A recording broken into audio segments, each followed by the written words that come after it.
트래버스, 모든 동굴 다이버들의 꿈이자 최종 목표라고 불릴 만큼 혹독한 다이빙. 자신들의 한계를 시험하고자 했던 5명의 다이버가 노르웨이의 차가운 동굴로 모여들었다. 모든 것이 순조롭게 진행되었다. 하지만 130m의 깊은 심연은 그들의 발목을 붙잡고 결코 놓아주지 않았다. 2월에 혹한이 몰아치는 노르웨이의 계곡. 핀란드에서 온 5명의 친구는 이 거대하고 신비로운 지하 동굴 플루라 동굴에서 다이빙을 하며 긴 주말을 보내기를 기대하고 있었다. 산속의 풍부한 석회암은 노르트란트주의 아름다운 동굴들을 만들어냈고 그중 일부는 플루라 강이 흐르며 물로 가득 찬 거대한 수중 동굴이 되었다. 노르웨이 라나 지역에 위치한 플루라 동굴은 1960년대 중반 칼바트넷 호수에 댐이 건설되면서 수위가 낮아져 다이빙이 가능해진 이래 전 세계의 숙련된 동굴 다이버들을 유혹하는 존재가 되었다. 이곳은 세계에서 가장 깊은 수중 동굴 중 하나로 꼽히며 최대 수심 130m 이상에 달하는 구간을 포함하고 있다. 영하에 가까운 차가운 수온, 예측 불가능한 좁은 터널, 그리고 아무것도 보이지 않는 암흑 속에서 오직 장비에 의존해야 하는 이 동굴은 진정한 탐험가들에게만 허락된 도전의 장이었다. 플루라 강의 3.5km 구간은 산속에 숨겨져 있으며 그중 절반만이 인간의 탐험을 허락했다. 바로 이러한 신비로움 때문에 유럽 전역의 최정상급 동굴 다이버들이 이곳 플루라 동굴을 탐험하기 위해 노르웨이 북부의 작고 외딴 계곡으로 몰려들었다. 2014년 2월 6일 5명의 핀란드 다이버가 이곳 플루라 동굴에 모였다. 야리 후오타리넨, 야리 우시메키, 파트릭 그랭크비스트, 베사 란타넨, 그리고 카이 칸카넨. 이들의 계획은 플루라 동굴 시작점에서 출발하여 산속으로 2km 떨어진 슈타이 누굴레 플라겟이라는 지하 동굴로 나오는 것이었다. 이는 트래버스라 불리는 방식으로 들어갔던 곳으로 다시 나오는 일반 탐사와는 차원이 다른 도전이었다. 한번 시작되면 돌아올 수 없는 편도 티켓과도 같기에 다이버들의 기술, 체력, 정신력 모든 것을 극한으로 시험하는 동굴 탐험의 최종 단계라 불렸다. 이들의 출발지는 플루라 요르드브루 농장 아래에 위치한 깊은 웅덩이였다. 겨울에 혹한이 빚어낸 50cm 두께의 두꺼운 얼음이 동굴의 입구를 굳게 닫고 있었다. 전기톱의 날카로운 소음이 고요한 계곡의 정적을 깨고 마침내 검고 차가운 입구가 열렸다. 물에서는 느끼지 못하지만 약 60kg에 육박하는 육중한 장비가 그들의 어깨를 짓눌렀다. 이들은 기포가 발생하지 않는 폐쇄회로식 제호흡기를 착용하고 만일을 위한 예비 실린더까지 챙긴 뒤 마침내 플루라 동굴의 어두운 물속으로 몸을 담갔다. 팀은 둘로 나뉘었다. 먼저 파트릭과 야리 H가 선두로 물속에 들어갔다. 그리고 2시간 후 두 번째 탐사팀인 베사, 야리유, 카이가 같은 경로를 따라가기로 했다. 파트릭이 선두로 야리 H가 그 뒤를 따라 살을 내는 차가운 물속으로 내려갔다. 다이빙 시작 후 그들은 먼저 약 250m 길이의 공기로 가득 찬 공간 에어 챔버를 마주했다. 물 밖으로 머리를 내밀어 서로의 상태를 점검하고 잠시나마 육중한 장비의 무게에서 벗어나 숨을 고를 수 있는 유일한 구간이었다. 모든 것이 계획대로 진행되고 있었다. 두 다이버는 동굴의 생명선인 가이드라인을 따라 목적지를 향해 헤엄쳐 나갔다. 그들은 동굴의 가장 낮은 지점 수심 132m까지 도달했다. 가장 깊은 곳을 통과했고 이제 그들에게 기다리는 건 험난한 상승 구간이었다. 물에 들어온 지 약 1시간이 지나가고 있었다. 그들의 다이브 컴퓨터는 상승하는 동안 약 120분의 감압 시간이 필요하다고 알려주고 있었다. 그것은 그들이 처음부터 예상했던 길지만 감당할 수 있는 시간이었다. 하지만 수심 112m 지점에서 일이 잘못되기 시작했다. 선두에서 상승하던 파트릭은 문득 등 뒤가 너무 조용하다는 것을 느꼈다. 그가 돌아봤을 때 뒤따르던 야리 H가 보이지 않았다. 불길한 예감에 즉시 몸을 돌려 돌아가자 파트릭은 최악의 상황을 목격했다. 선두를 따르던 야리 H의 수중 스쿠터가 비좁은 바위벽에 부딪혔다. 그 순간 그의 몸이 틀어지면서 옆에 장착했던 예비 실린더가 날카로운 바위 틈에 쐐기처럼 박혀버렸다. 당황한 그가 몸을 비틀어 빠져나오려 할수록 상황은 더 악화되었다. 동굴의 유일한 생명선인 가이드라인이 그의 장비 곳곳에 엉키기 시작했다. 마치 거미줄에 걸린 곤충처럼 완전히 움직일 수 없는 상태가 되었다. 파트릭은 필사적으로 그를 도우려 했다. 하지만 야리 H의 몸은 바위 틈에 꼼짝없이 박혀 미동도 하지 않았다. 그들이 마주하고 있는 불과 30cm의 거리. 서로의 눈에 비친 공포와 절망을 마주보며 소리 없는 10분간의 처절한 몸부림이 이어졌다. 스트레스로 인한 이산화탄소 증가는 깊은 수심에서 의식을 앗아가는 가장 위험한 적이었다. 결국 야리 H는 바위 틈 사이에서 빠져나오지 못하고 사망했다. 이제 파트릭 자신도 매우 위험한 상황에 처했다. 그가 마지막으로 다이브 컴퓨터를 봤을 때 화면 속에는 400분이라는 믿을 수 없는 감압 시간을 표시하고 있었다. 계획했던 120분에서 3배 이상 늘어난 수치였다. 이를 확인한 파트릭은 점점 더 두려움을 느꼈고 그의 호흡은 가빠졌다. 그는 간신히 숨을 고르고 상승을 시작했다. 깊은 수심에 너무 오래 머물렀기 때문에 여러 차례 감압 정지를 해야만 했다. 그는 7시간 가까이 물속에 갇혀 있었다. 파트릭은 6m 지점에 도달하면 감압을 무시하고 올라가기로 결심한다. 올라오는 길에 파트릭은 자신보다 2시간 뒤에 출발한 두 번째 팀을 떠올렸다. 그들은 곧장 사망한 다이버에게 향할 것이었고 이를 알릴 방법이 없었다. 그때 6m 지점에서 파트릭은 아래쪽에 희미한 불빛을 발견하고 그곳으로 헤엄쳐 내려갔다. 그것은 두 번째 팀의 배사였다. 배사는 죽은 친구 야리 H를 지나쳐 오는데 성공했다. 그렇게 하려면 그는 몸을 뒤집어 넣어 간신히 좁은 틈을 빠져나와야 했다. 그는 너무 빨리 상승한 탓에 이미 감압병 증상을 보이고 있었다. 물 밖으로 나왔다고 해서 안심할 수 있는 상황이 아니었다. 이제 이들은 젖은 몸으로 살을 내는 추위 속에서 90m 높이의 수직 절벽을 포함한 험난한 동굴길을 기어서 빠져나가야만 했다. 배사와 파트릭은 동굴 안에서 아직 돌아오지 않은 동료들을 1시간 넘게 기다리고 있었다. 파트릭과 배사는 마침내 동굴에서 빠져나와 차가운 눈발이 흩날리는 플루라 달렌 계곡을 따라 걸어갔다. 그들은 두 번째 팀의 나머지 다이버들을 꼭 다시 만날 수 있기를 끊임없이 바라고 있었다. 하지만 아무도 오지 않았다. 불길한 예감이 들었다. 플루라의 깊은 웅덩이 아래 농장에서 그들은 음식과 마른 옷을 얻었다. 그때 어둠 속에서 희미한 불빛이 보였고 그들은 밖으로 달려나갔다. 그는 두 번째 팀의 다이버 카이였다. 그곳에서 만난 카이에게 들은 소식은 충격적이었다. 카이는 자신의 팀에 있던 다이버 야리유가 죽었다고 말하며 당시 겪었던 참혹한 순간을 떠올렸다. 동료의 시신을 목격한 야리유의 호흡은 걷잡을 수 없이 가빠졌다. 과호흡은 그의 제호흡기에 치명적인 문제를 일으켰다. 이산화탄소를 걸러내는 필터가 용량을 초과했고 그는 자신이 내뿜은 독성 이산화탄소를 다시 마시기 시작했다. 시야가 흐려지고 극심한 두통과 함께 판단력이 사라졌다.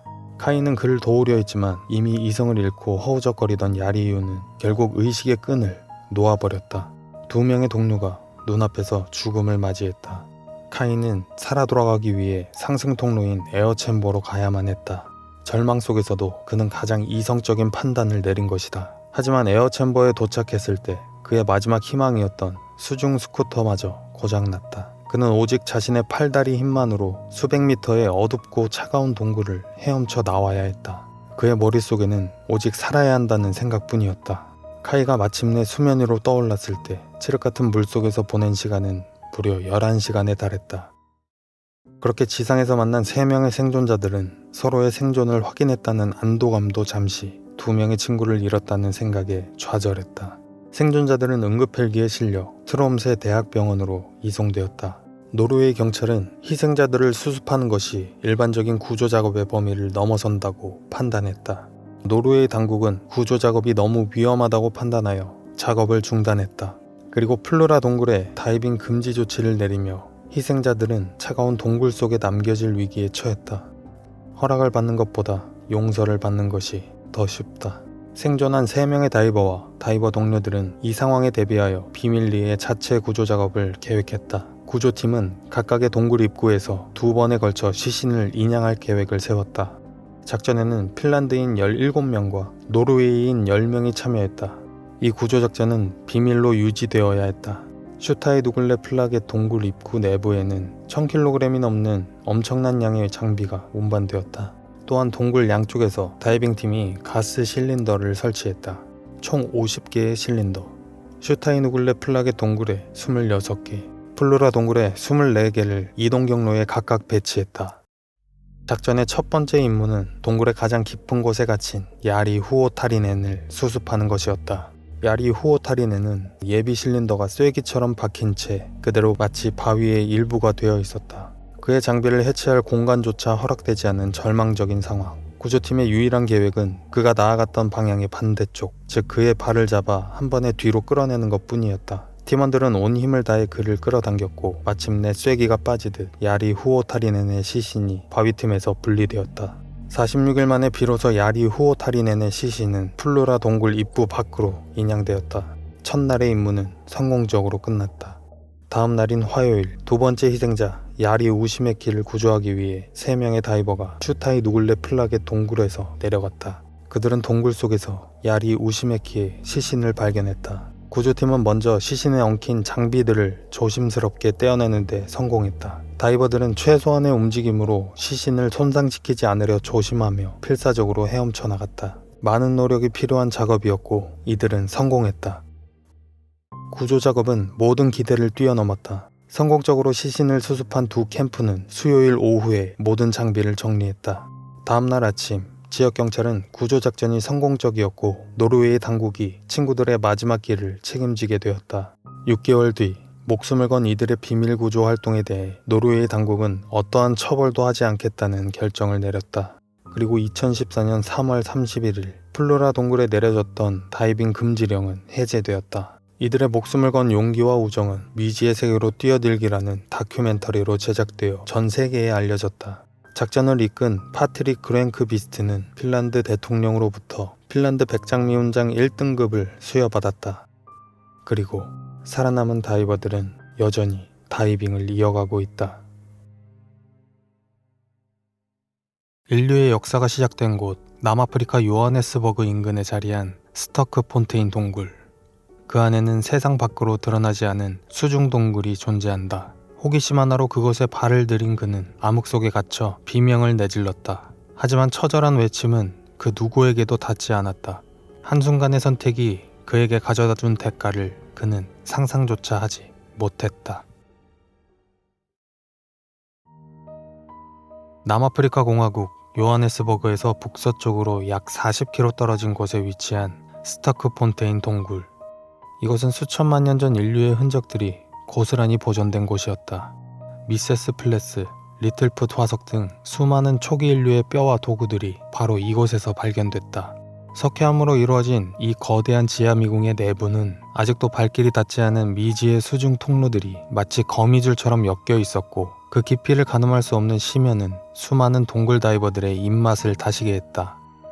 1984년 이 미지의 영역에 도전하고자 3명의 베테랑 다이버가 이곳 스터크폰테인 동굴에 모였다. 누노 고메즈, 말콤, 그리고 피터 베르훌셀. 그중 누노 고메즈는 극심한 추위와 호흡의 한계를 넘나들며 심연을 탐험한 세계적인 심해 다이빙 기록을 보유한 인물이었다. 이처럼 많은 경험을 바탕으로 자신감이 넘치는 이들은 그 누구도 발을 들여놓지 못했던 동굴의 가장 깊은 곳을 탐사하기로 한다. 다가올 비극을 생각하지 못한 채 그들은 설레임과 기대감으로 그곳에 발을 들였다. 1984년 9월 29일 29세의 남아프리카 출신 다이버 피터 베르훌셀은 두 동료 누노 고메즈, 말콤과 함께 스터크폰테인 동굴 안으로 들어갔다. 그들의 목표는 동굴 깊숙한 곳에 자리 잡은 밀러홀의 깊이를 측정하고 호수의 가장 먼 지점까지 연구 가이드라인을 설치하는 것이었다. 3명의 다이버는 헤드라이트 불빛만이 유일한 시야를 확보해주는 완전한 어둠 속으로 들어간다.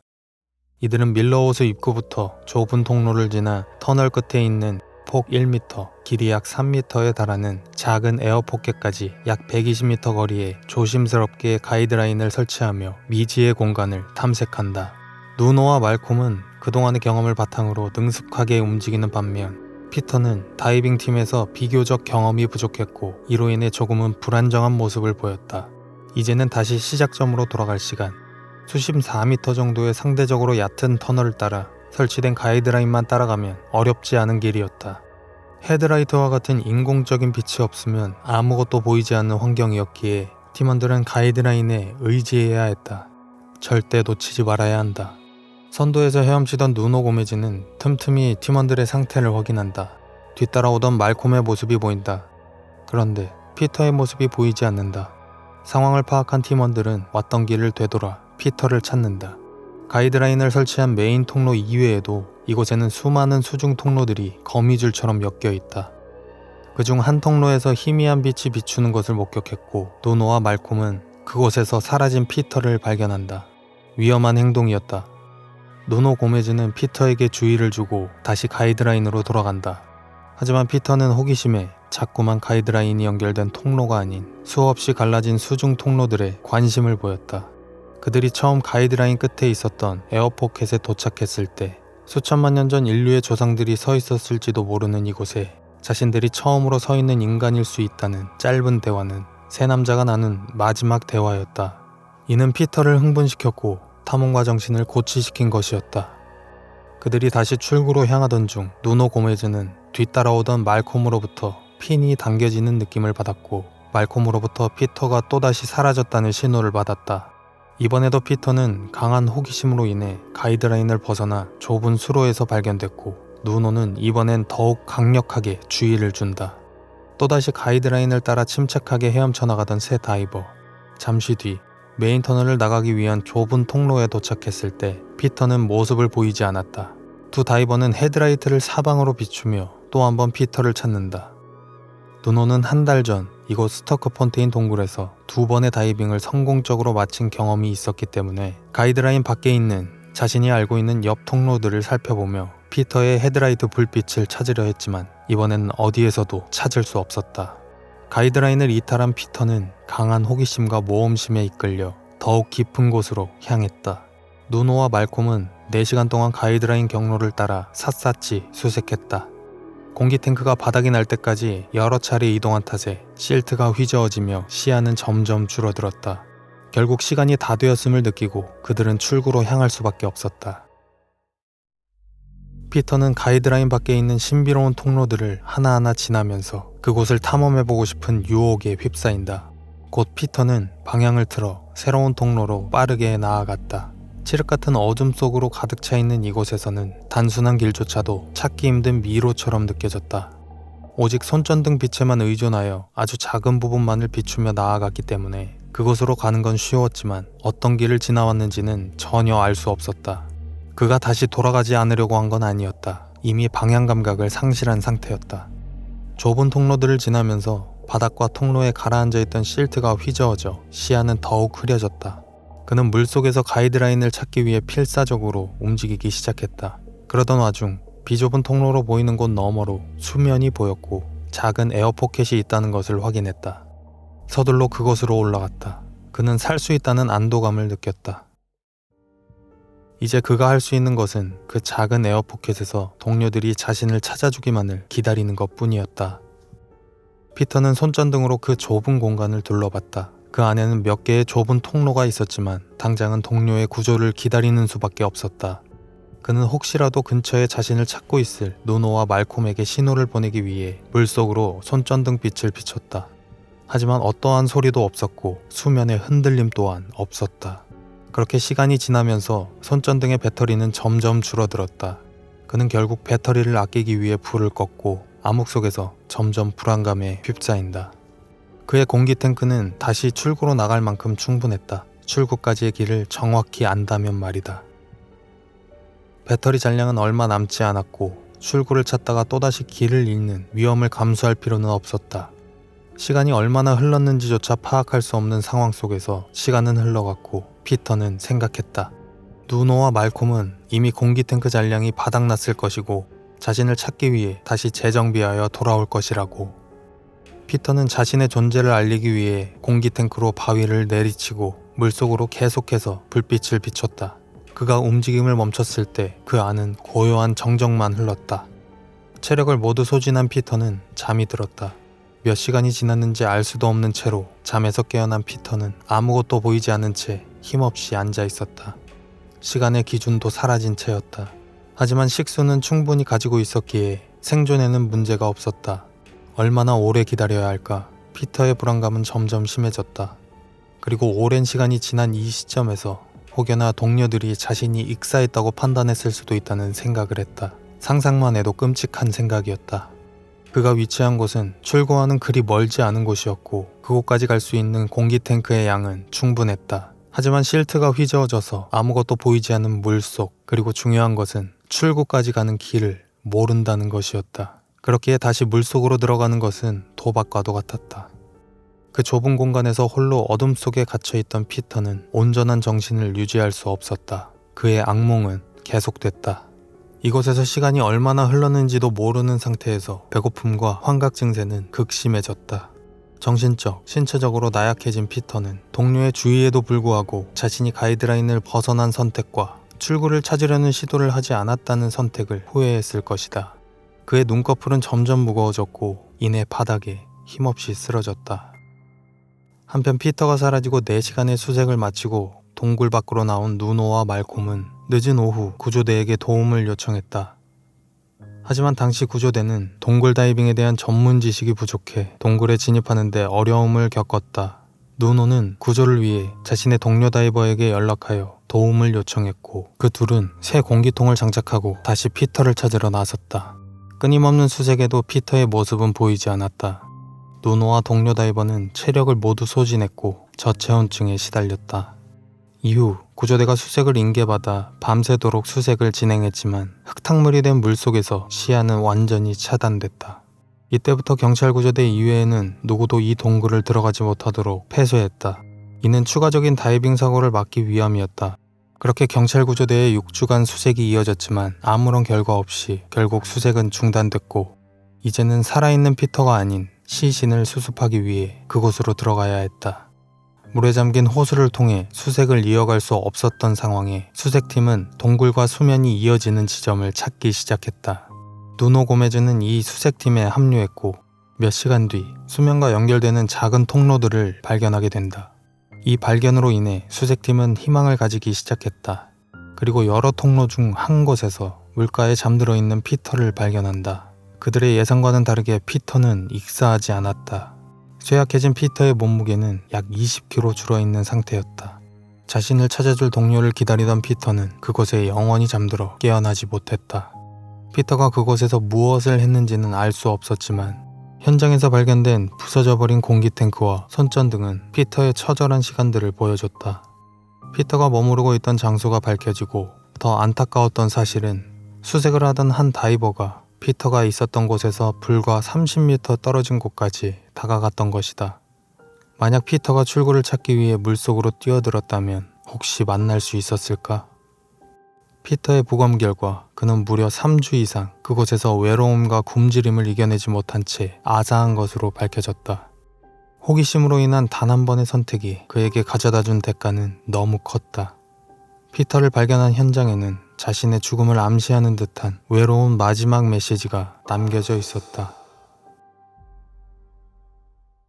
수심 90m 아래 물속은 고요했다. 그가 발을 들인 곳은 플로리다에 위치한 한 수중 동굴이었다. 잠시 후 동굴 전체가 울리는 듯한 굉음이 들렸다. 거대한 바위와 흙탕물은 순식간에 그들의 시야를 막았다. 동굴이 붕괴되었다. 지상으로 돌아가기 위한 모든 탈출로가 차단되었다.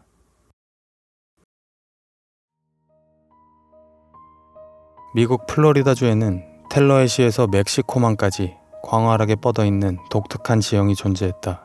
그곳은 우드빌 카르스트 평원이었다. 약 1036제곱킬로미터, 서울시 면적의 약 2배 가까이 되는 이 거대한 지역은 석회암을 비롯한 다양한 용해성 암석으로 이루어진 카르스트 지형의 특징을 고스란히 담고 있었다. 실제로 우드빌 카르스트 평원은 미국 전역에서 가장 거대한 수중동굴 구조를 가지고 있었다. 이 광활한 수중동굴로 이어지는 지상 연결 지점 중 하나는 겉으로 보기에는 평범해 보이는 연못이었다. 바로 인디언 스프링스였다.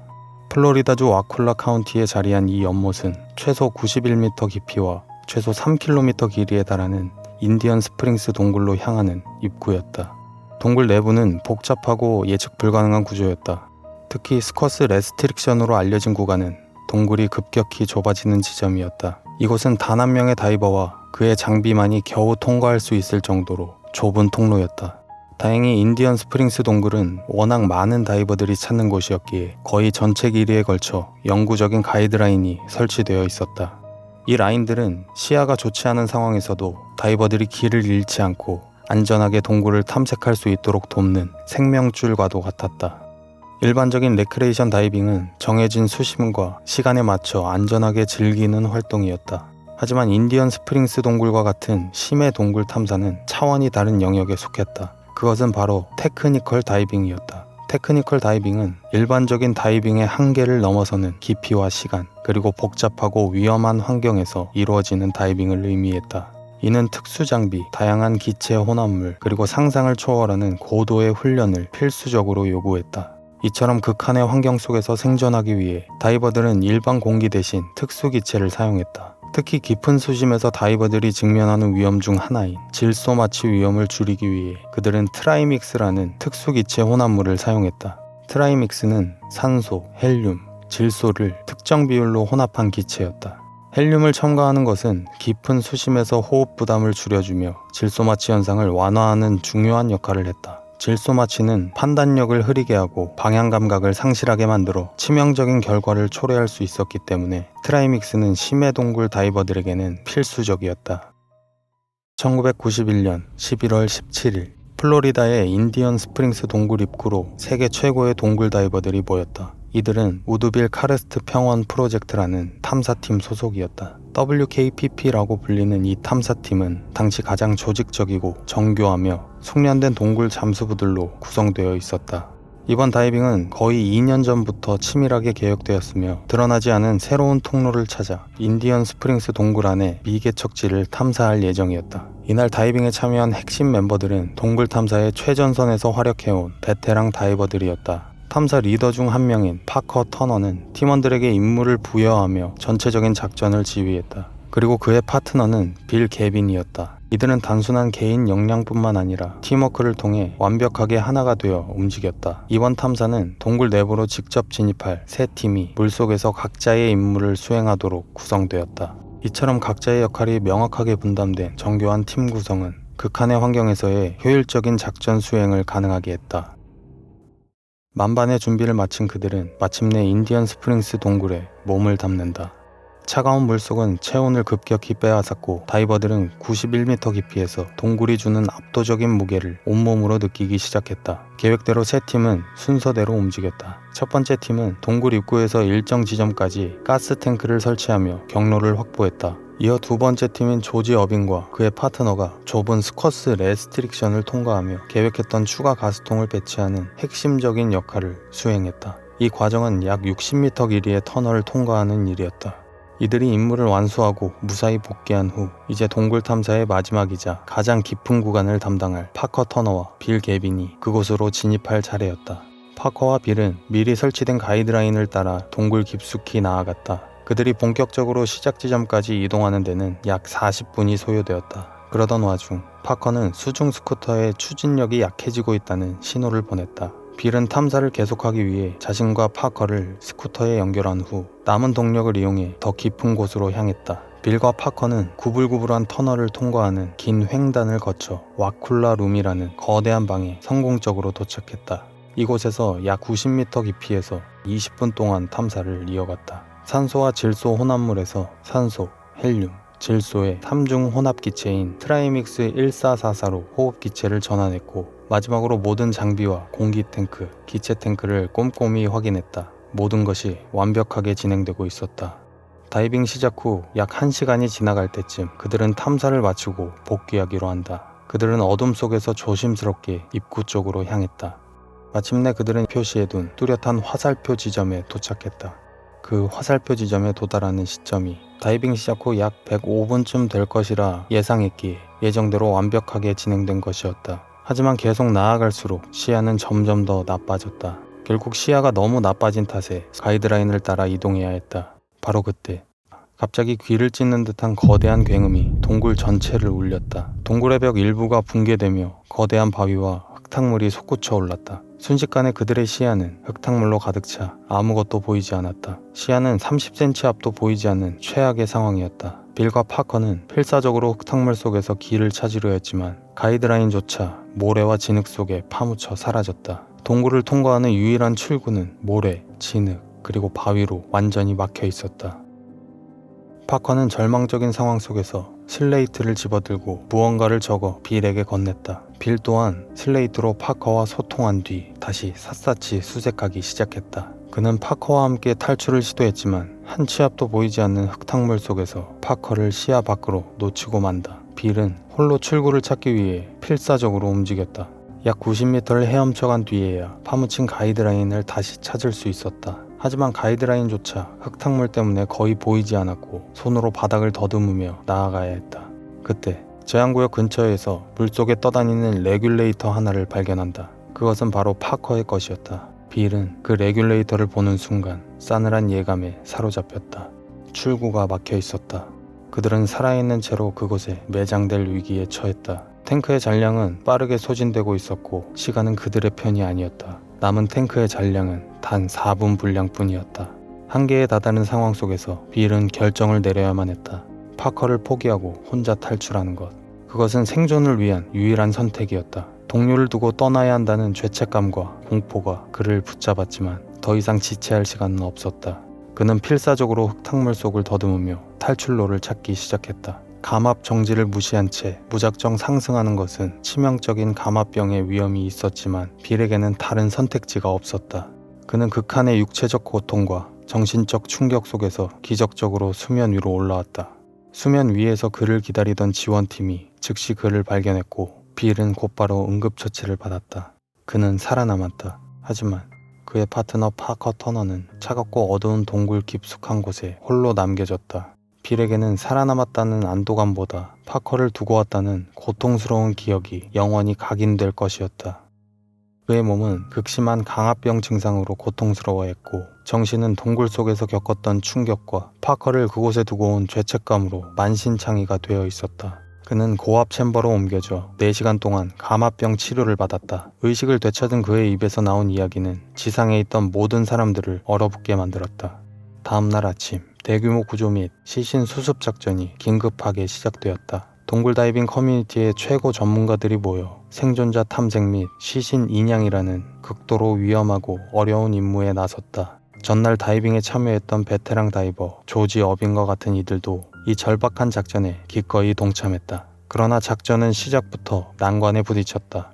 동굴 내부는 여전히 흙탕물로 가득 차 한 치 앞도 분간할 수 없는 환경이었다.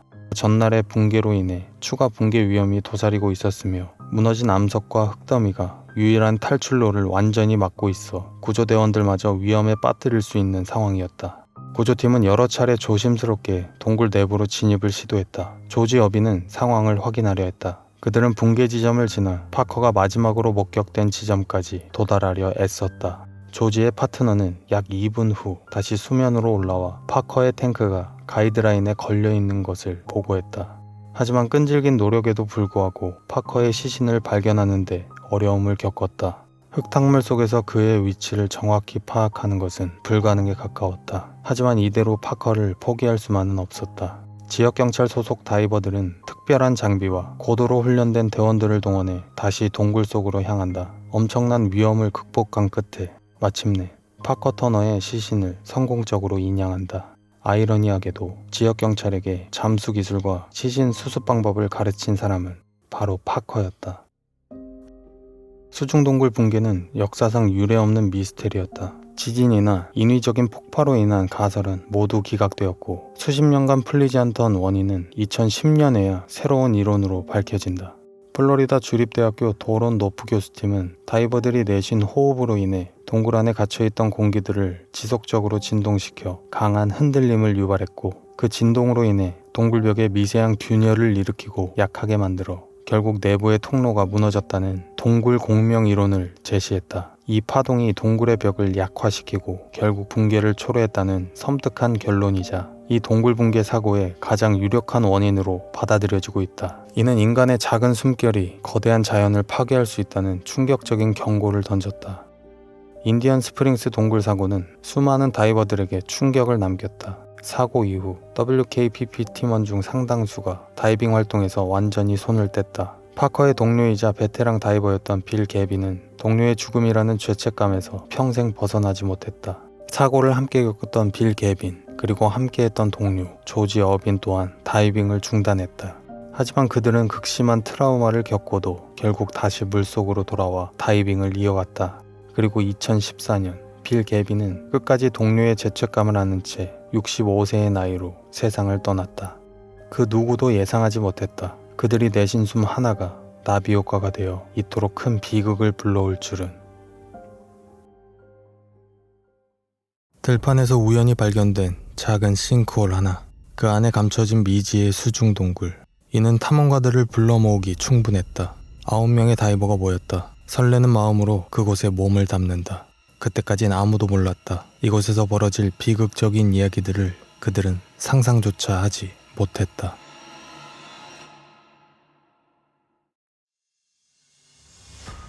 호주 남부 화산 활동으로 수많은 싱크홀이 형성된 지역 마운트 갬비어. 그곳에는 유독 특별한 이름의 싱크홀이 존재한다. 더 샤프트. 1938년 마운트 갬비어 남쪽에 위치한 톰슨스 패독이라는 들판에서 한 농부가 키우던 말 한 마리가 우연히 30cm 남짓한 작은 구멍을 밟았다. 당시엔 그저 평범한 구멍으로 보였던 이것이 곧 깊은 심연으로 향하는 잔혹한 문이 될 줄은 아무도 몰랐다. 1960년대 중반 쏟아지는 비로 80cm까지 넓어진 구멍을 통해 한 지역의 다이버가 더 샤프트로 최초의 하강을 시도한다. 그는 너비 17m에 달하는 호수 공간으로 진입했고 수심 약 21m까지 다다랐다. 더 샤프트의 길이는 약 140m, 너비 약 80m에 달하는 거대한 지하 수중 동굴이다. 지상 입구에서 7m를 내려가면 차가운 수면이 모습을 드러내고 그 아래로 36m 지점에는 거대한 암석 더미가 솟아있다. 이곳에서부터 두 개의 거대한 터널이 양쪽으로 갈라진다. 북서쪽으로 향한 터널은 약 80m 깊이까지, 동쪽 터널은 최대 124m 깊이까지 이어진다. 동굴의 지도는 호주 동굴 다이버 협회에 의해 1984년에 새로 구성됐다. 최대 깊이를 알고 있음에도 불구하고 양쪽으로 뻗은 터널의 총 길이가 얼마인지는 아직까지도 밝혀지지 않았다. 더 샤프트는 화창한 날 깊은 입구를 통해 들어오는 밝은 햇빛에서 유래되었다고 전해진다. 햇빛이 이 수직구멍을 따라 동굴 깊숙이까지 직접 쏟아져 들어오면서 내부의 물을 환상적인 푸른빛으로 비추는 장관을 연출했던 것이다. 지상으로부터 수면까지 이어지는 압도적인 깊이 때문에 다이버와 장비는 별도의 호이스트 시스템을 통해서만 이 동굴 내부로 진입할 수 있었다. 이는 이곳의 접근 자체가 얼마나 위험하고 험난했는지를 여실히 보여주는 대목이다.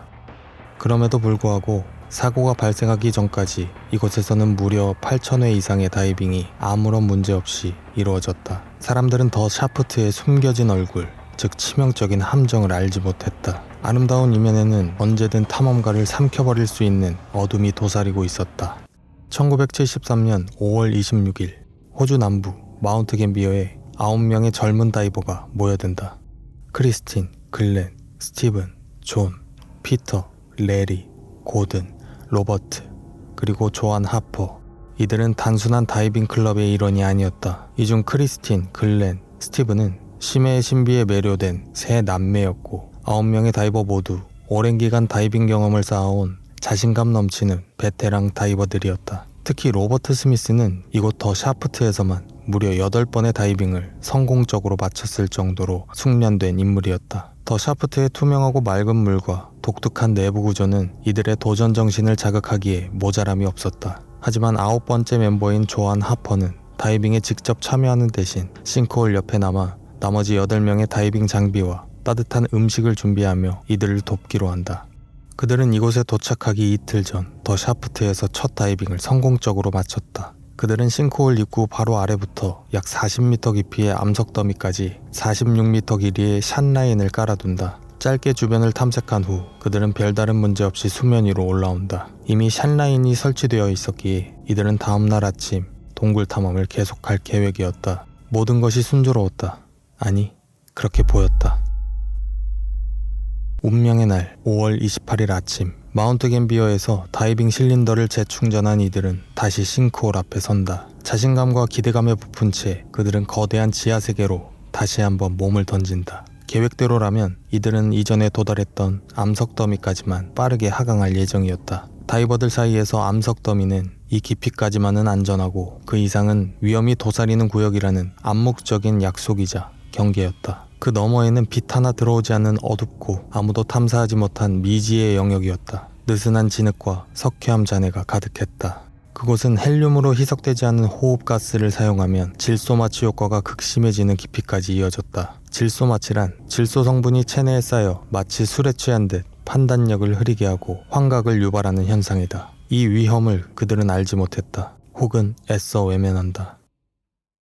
초기 하강은 순조롭게 진행되는 듯했다. 곧 8명의 다이버들은 목표 지점인 바위 더미에 도착한다. 하지만 미지의 영역을 탐구하고 싶어한 그들은 바위 더미를 넘어 금지된 영역으로 미끄러져 들어간다. 헤드라이트가 비추는 시야는 점점 좁아지고 그 너머에는 이전에는 없던 자잘한 부유물, 실트가 하나둘씩 모습을 드러낸다. 실트는 동굴 바닥에 쌓인 미세한 진흙과 먼지 등을 말한다. 다이버의 움직임으로 이 실트가 한번 휘저어지면 순식간에 시야를 완벽히 가려버리는 실트아웃 상태가 되어 빛 한 줄기 없는 완벽한 암흑을 만든다. 이는 동굴 다이빙에서 가장 치명적인 위험 중 하나다. 이때 경험이 가장 많았던 로버트는 자신의 수심계가 약 55m를 가리키고 있다는 것을 확인했다. 그는 질소마취 증상을 인지하며 팀원들에게 수면 위로 올라가자는 신호를 보냈다. 하지만 팀원들은 탐험을 계속하겠다는 신호를 보내며 멈추지 않았다. 로버트는 홀로 바위더미 근처에 남아 약 8분 동안 그곳을 둘러보며 그들을 기다린다.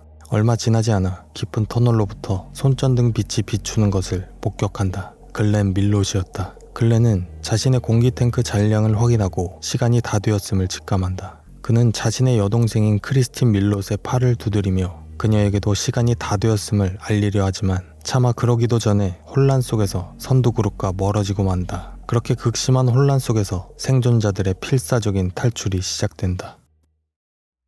바위더미 근처에 있던 로버트는 글렌의 손전등 빛을 발견하고 극적으로 만나 함께 수면 위로 올라간다. 그들이 수면에 도착했을 때 레리는 이미 수면 위로 올라와 있는 상태였다. 그리고 약 30초 후 피터가 거의 바닥난 공기 탱크와 함께 간신히 수면 위로 올라온다. 수면 위로 올라온 4명의 생존자들은 남아있는 동료들 또한 공기 부족과 질소마취 증상이 일어났을 것을 직감한다. 글렌은 가족을 잃을지도 모른다는 공포 속에서 주저없이 예비 공기 탱크를 장착하고 다시 물속으로 뛰어든다. 그는 절벽이 얕아지기 시작하는 69m 깊이까지 내려간다. 가장자리 근처에서 사라진 동생 스티븐의 손전등과 카메라를 발견한다. 하지만 그 순간 다이버들의 살기 위한 필사적인 움직임과 패닉으로 인해 바닥에 가라앉아 있던 실트가 격렬하게 휘저어지기 시작한다. 순식간에 물속은 흙탕물처럼 혼탁해지고 눈앞은 아무것도 보이지 않는다. 완벽한 암흑 속에 갇힌 글렌은 결국 다시 수면 위로 올라갈 수밖에 없음을 깨닫는다. 그가 수면 위로 올라왔을 때 싱크홀에는 이미 구급차가 도착해 있었다. 피터는 희망을 버리지 않고 한 번 더 동굴 안으로 들어가지만 그 누구도 찾지 못한다. 살아남은 일행은 더 이상 생존자가 아닌 시신을 찾아야 한다는 비극적인 현실을 받아들인다. 사고 다음 날인 5월 29일 구조대가 수심 61m까지 수색을 시작한다. 하지만 수색은 간단하게만 진행된다. 이는 당시 수색대가 이런 깊은 수중동굴과 같은 극한 상황에서 구조할 만한 지식을 갖지 못했기 때문이다. 다음 날 두 번째 시도가 있었지만 역시 실패한다. 구조대는 해군에게 잠수에 대한 전문 지식을 구했고 훈련에는 수개월 소요될 것으로 예상되었기에 수색은 결국 연기된다.